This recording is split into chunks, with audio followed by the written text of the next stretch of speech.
dans Kamen Rider. Salut tout le monde, ici Shirogan et Tina, professeur Shirogane, en direct du laboratoire Magellab. Je fais cette vidéo à chaud, totalement spontané.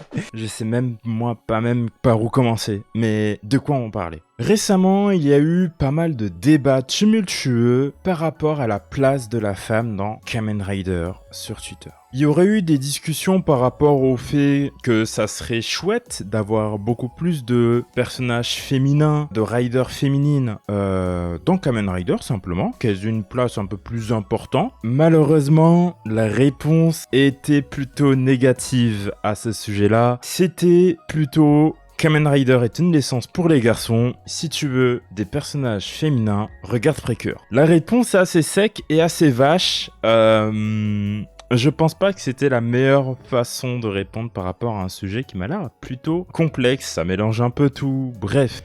Je vous propose en premier temps de voir l'état actuel de Kamen Rider, de la place de la femme dans Kamen Rider. Je tiens à dire que j'ai pas forcément vu toutes les saisons, mais je pense en avoir vu assez pour vous dire avec les connaissances que j'ai actuellement, vraiment on est à chaud, on est en direct, pour vous décrire l'état actuel des femmes dans Kamen Rider. Alors, on va commencer avec l'Archoa. Ça va être simple, il y en a pas. La seule vraiment pseudo-rider féminine qu'on ait eu, c'est Tako, donc Kamen Rider Stronger. Voilà. Je n'ai pas vu la saison, donc j'ai pas vraiment ce pouvoir spécialement en parler, mais c'est la chose la plus proche que l'on ait eu d'une rider féminine. Dans le cas d'Eisei, je peux un peu plus en discuter, et ça va être un peu plus long.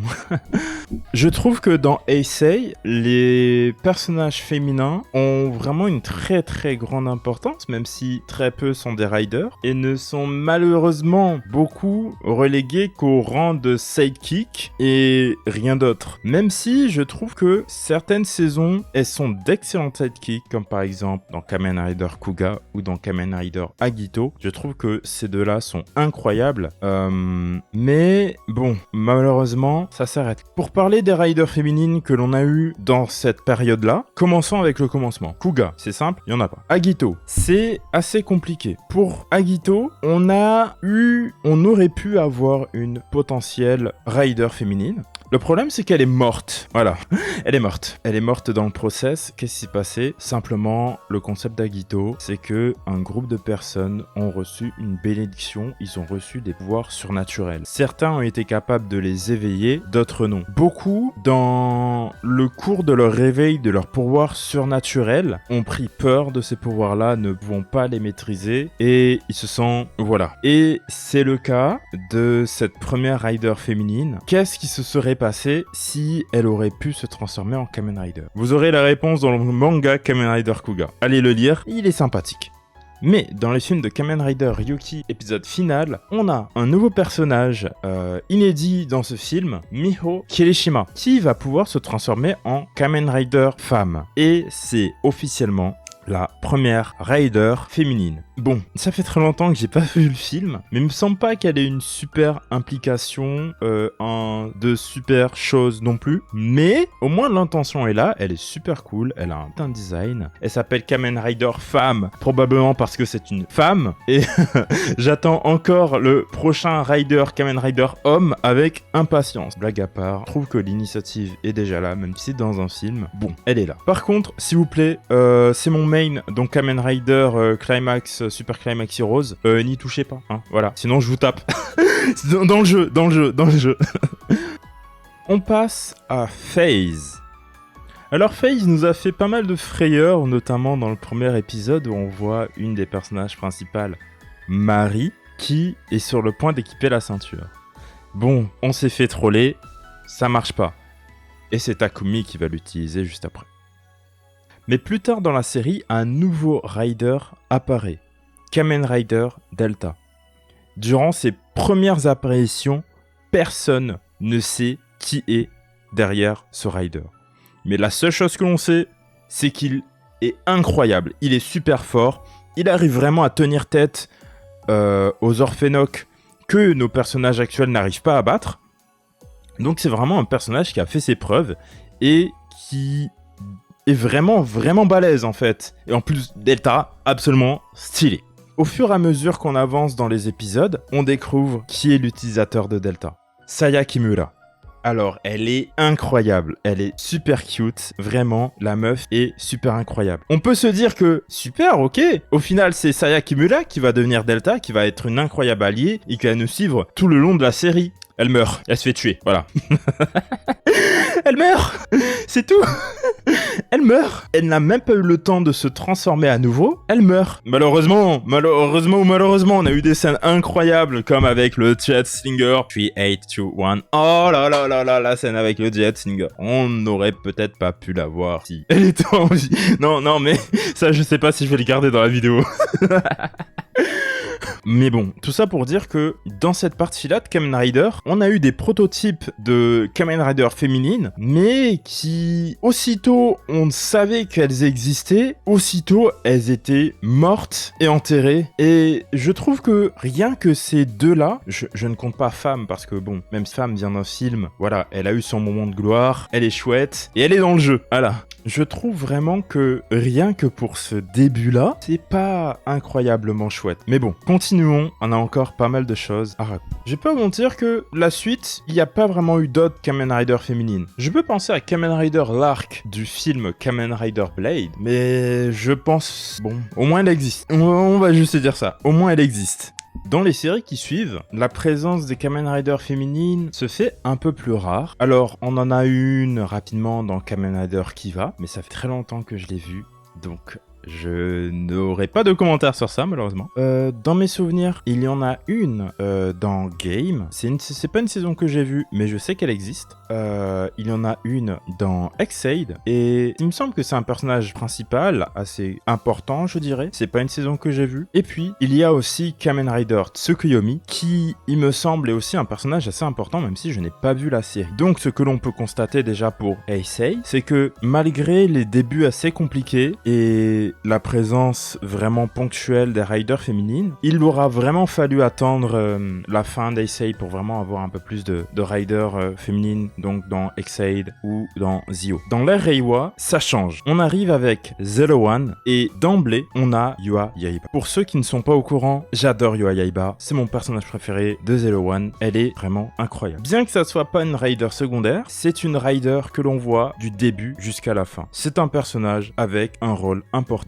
dans la série qui peut se transformer en rider et que l'on voit très fréquemment. Et ça, c'est quelque chose qui n'a jamais été fait avant. Malgré le fait qu'au final, elle soit pas si puissante que ça, je trouve pas ça si grave parce que déjà, elle est là. Ils ont essayé de faire un truc. Malgré comment certaines choses ont tourné dans Kamen Rider Zero One, c'est déjà très bien, je trouve. Voilà, en fait, j'aime juste Kamen Rider Valkyrie. Je la trouve incroyable. Alors, il y a aussi une autre rider féminine dans Zero One. On la voit que dans le film, mais ça fait plaisir de la voir. Ça fait plaisir qu'elle existe, elle est super cool, elle est chouette. J'ai pas vu le film encore, j'attends de voir d'autres choses, mais Zero One c'est une valeur sûre. Allez regarder Kamen Rider Zero One, l'opening il est bien, tout est bien, malgré le fait que scénaristiquement, ça... voilà. Bref, c'est pas le sujet. Ensuite, on arrive avec Kamen Rider Revice. On a aussi une rider féminine dans Kamen Rider Revice. On en a peu une, on en a deux. Waouh, jackpot. L'une d'elles, c'est simplement la sœur du protagoniste. Donc, encore une fois, on se rapproche un peu plus de la case personnage important, personnage principal, enfin, c'est déjà un personnage très important vu que c'est la sœur du protagoniste. Et l'autre, Hana Natsuki, est un personnage qui a fait une rédemption, donc qui est passé d'antagoniste à protagoniste. Donc tous les deux sont des personnages assez importants que l'on a vus depuis le début de la série jusqu'à la fin. Ce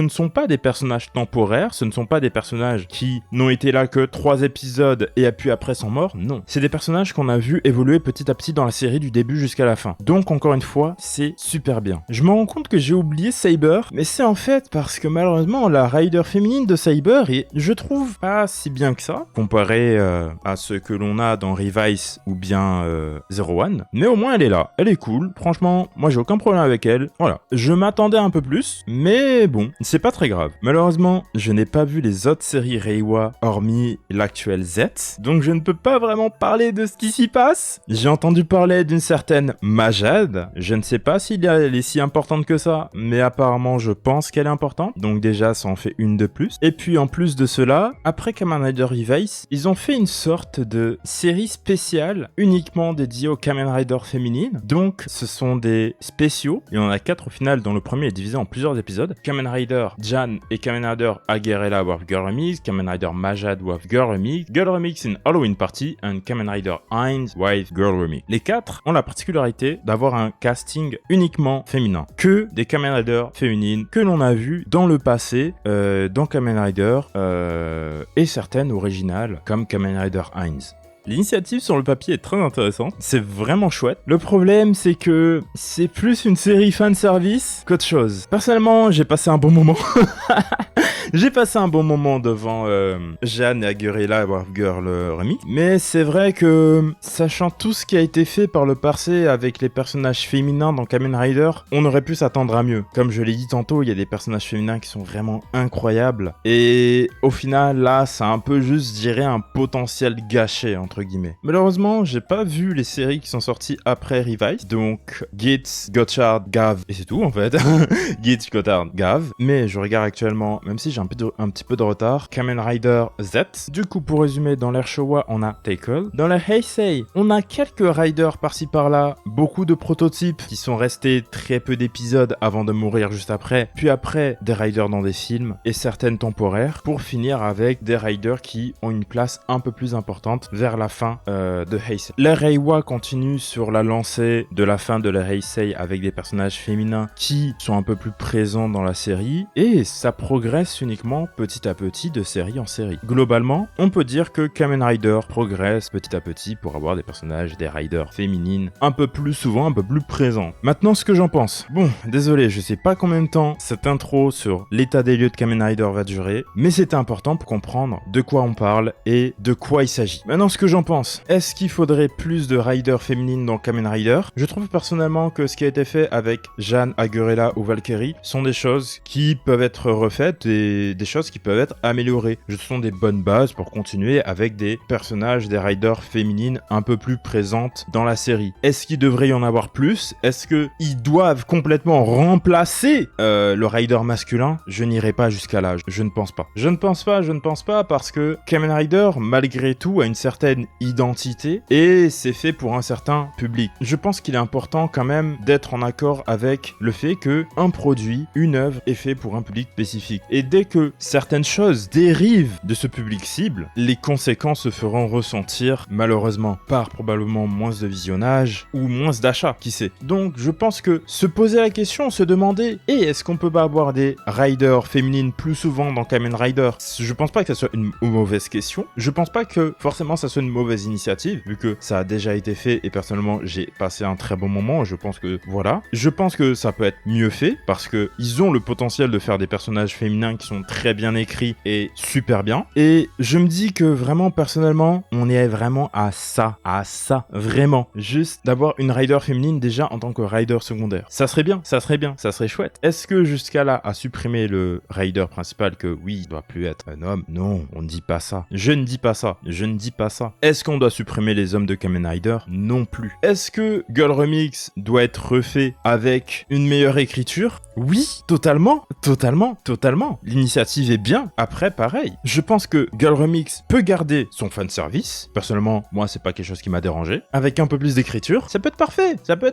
Ou alors faire un truc complètement à côté qui s'appelle pas Girl Remix et garder Girl Remix uniquement pour le fanservice et faire une série à côté où c'est un peu plus sérieux. Je ne sais pas. Bon, admettons. Ok, il n'y a pas de changement au niveau de Kamen Rider. On va se dire, ok, on va regarder autre chose. De là à dire, regardez Precure. C'est pas comme s'il y avait pas déjà des tokusatsu avec des personnages féminins. Rien que pour parler de Poitrine, par exemple. Oui, Poitrine. La belle fille masquée Poitrine, qui est un tokusatsu de Shotaro Ishinomori lui-même, qui met en scène une fille qui a le pouvoir de se transformer en super-héroïne où elle va battre des méchants pas très gentils. Simplement. Pour l'anecdote, c'est simplement ce qui a servi d'inspiration à Naoko Takeuchi pour faire Sailor Taylor V. Il existe Girl Gun Lady que j'ai commencé à regarder il y a très longtemps mais je ne l'ai jamais terminé.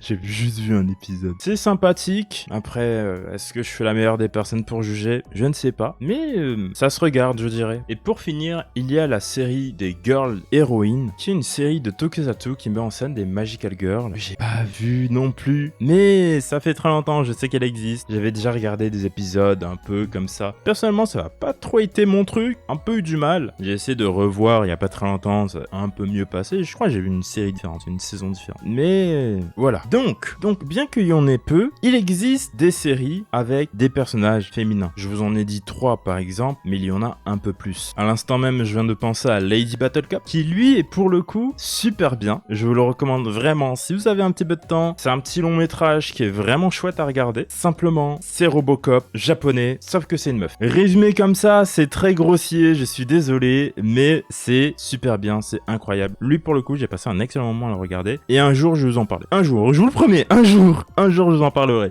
Mais oui, tout ça pour dire que des tokusatsu avec des personnages principaux féminins, ça existe, il y en a peu, mais ça existe. Est-ce que l'unique solution, ça serait simplement de dire, bon bah, regardez ces séries-là, elles existent, elles sont faites pour vous, et ne nous embêtez pas? Je pense pas non plus que ça soit la solution. Peut-être que la meilleure des choses serait simplement d'avoir un tokusatsu qui met en avant un cast féminin. Peut-être que c'est ça la vraie solution, d'avoir Kamen Rider qui ne change pas de recette, peut-être qu'il ajoute plus de personnages féminins ou non, on ne sait pas, et d'avoir un tokusatsu avec plus de personnages féminins, mais qui garde le sérieux. Est-ce que ça serait ça le mieux? Personnellement, si c'est quelque chose qui se fait, moi je regarderai la série, bien évidemment, mais je pense vraiment que le fait vraiment d'avoir plus de personnages féminins dans Kamen Rider, c'est quelque chose qui peut être possible, mais ça a à avoir le bon équilibre pour que ça ne dénature pas la série. Il faut savoir aussi que dans Precure, il y a eu petit à petit des personnages masculins qui ont été ajoutés. Ils ont été très bien reçus, ça a été jusqu'à faire une série dédiée, un stage show avec uniquement des personnages masculins. Je pense que la raison pour laquelle ça a bien été reçu, c'était simplement parce que ça a été fait en accord avec le public cible de Precure. C'est-à-dire que simplement, ils ont ajouté des personnages masculins, mais sans dénaturer la série. Ils sont parfaitement bien fondus dans l'ambiance et sont aujourd'hui très appréciés. Je pense par exemple à Kurwing. Je n'ai pas fini malheureusement Hirogaru Sky, mais je sais que c'est un personnage qui est fort bien apprécié dans la série. Donc encore une fois, pour revenir à Kamen Rider, je pense que c'est possible de donner de l'espace à des personnages du sexe opposé sans forcément faire fuir le public cible. Parce que ça soit Precure, que ça soit Kamen Rider, que ça soit absolument tout, t'as un public cible. Même moi j'ai un public cible, mais je le connais même pas. Et donc forcément, si tu veux faire en sorte que ta série fonctionne, si tu veux faire que ce que tu fais fonctionne et marche, il faut que tout ce que tu fasses plaise à ton public cible. Le moment où tu vas sortir de ce que ton public cible apprécie, là ça va être très compliqué. Et c'est ce que Precure a très bien réalisé. Et c'est ce que je pense que Kamen Rider peut très bien faire aussi. Tout est une question d'équilibre, tout est une question de jaugeage, entre guillemets. Je pense pas qu'elle soit impossible. Je ne dis pas qu'il faut supprimer les hommes de Kamen Rider, hormis s'ils font une série spéciale comme Girl Remix, c'est une série à part avec leurs propres histoires. Personnellement, je n'ai pas de problème avec Kamen Rider tel qu'il est, mais comme je me répète depuis le début, et je vais conclure, du moins essayer, avoir plus de personnages comme Valkyrie, Agurella, Jeanne, ça serait incroyable. C'était tout pour moi. J'ai vraiment enregistré ça en live, en full impro, en full pif. Je sais pas comment je vais me débrouiller pour sortir ça aussitôt que possible et aussi rapidement que possible. Je sais pas si la vidéo va faire sens, je sais pas si elle va être logique, je sais pas si elle va être bien. Je sais pas si vous êtes toujours là. Si vous êtes toujours là, franchement, merci, ça fait énormément plaisir. Bienvenue dans MyGilab. Je me suis pas présenté, non? C'est pas grave, une autre fois. C'est un sujet qui me tenait un peu à cœur parce que, tu vois, ça fait un petit moment que je voulais en parler et je trouvais vraiment pas trop le temps ni l'énergie. Il y a énormément de choses que j'ai envie de parler avec vous, de partager avec vous, mais je trouve vraiment jamais la force de me poser et juste de discuter et de dire ce que je ressens et de dire ce que je pense, mes opinions par rapport à Kamen Rider ou à Precure ou au Toku ou au Magical Girl en général. Donc forcément, peut-être que la façon dont j'ai fait ces vidéos, il y a beaucoup de choses que j'ai probablement éclipsées, il y a beaucoup de choses que j'ai pas mentionnées, même des choses dont je m'en souviens actuellement, que je vais essayer de taire parce que sinon je vais me relancer à rediscuter, sans faguir. Mais je pense sincèrement que j'aimerais beaucoup faire plus souvent des trucs comme ça, juste discuter avec vous d'un certain sujet. Il y a des sujets qui sont déjà en préparation, il y a certains que je dois faire. J'ai déjà une liste de sujets à aborder depuis 2024 pour vous dire. Donc il serait temps de passer la première et voilà. Je pense que ça sera tout pour moi. Merci d'avoir tout visionné, merci d'être resté jusqu'à là si vous êtes là. Je vous le rappelle, au moins une fois par semaine, on est en live sur Twitch. En ce moment, on joue à Pragmata. Le jeu est super sympathique. Bon, précédent stream, j'étais un peu fatigué, du coup, j'ai pas énormément joué, j'ai pas énormément avancé, malheureusement. Très désolé. Mais c'est pas grave, le prochain stream, il sera bien. Et croyez-moi, il sera bien. Et si vous voulez être sûr qu'il sera bien, bah, ne ratez pas, le lien est dans la description. Shiroganetina sur Twitch, sur Twitter, partout. TikTok, Instagram, on est partout, je suis partout, je suis partout où vous êtes. Donc n'hésitez pas à me follow, où vous êtes plus à l'aise de me follow. Je suis absolument partout, même sur Thread.